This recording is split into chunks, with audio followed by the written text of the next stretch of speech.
দেখি উনি কি বলে, প্রশ্নগুলো উত্তর সঠিকভাবে আমি পাই কিনা আমার জানা হবে।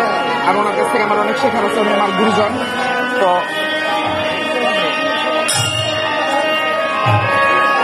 হরে কৃষ্ণ দাদা, নমস্কার।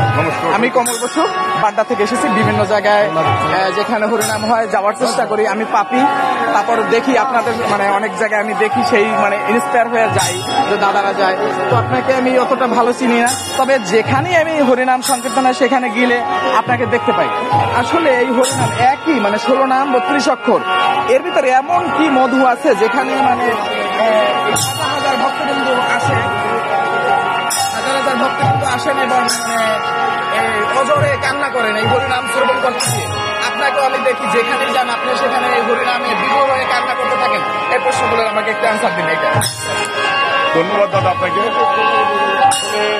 আপনারা জানেন যে ভক্ত সংঘ বাংলাদেশ কেন্দ্র কমিটি নামে আমাদের একটা সংগঠন আছে, যেটা প্রথম আমরা ঢাকা দিয়ে শুরু করি, এখন এটা সারা বাংলাদেশ ব্যাপী।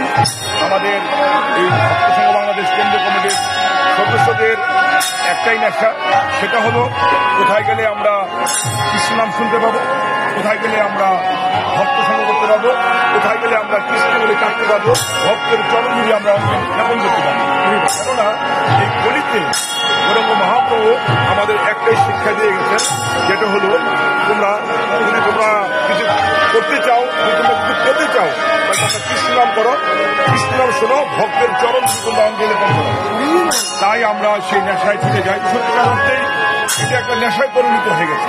মানুষ অনেকটা নেশায় পরিণত হয়ে গেলে যেটা ছাড়তে পারে না, ঠিক তদ্রূপ আমরা যখন ঘরে বসে থাকি, যখন শুনি যে বরিশাল, মাদারীপুর, শরীয়তপুর, কিশোরগঞ্জ, বিভিন্ন বাংলাদেশের যে কোনো প্রান্তে যখন দেখি যে নাম কীর্তন হচ্ছে, আর ওখানে তদ্রূপ যখন আমরা আর গল্প করি না, আমরা ছুটে যাই, আমরা ভক্ত সংঘের মাধ্যমে আমরা বিভিন্ন জায়গায়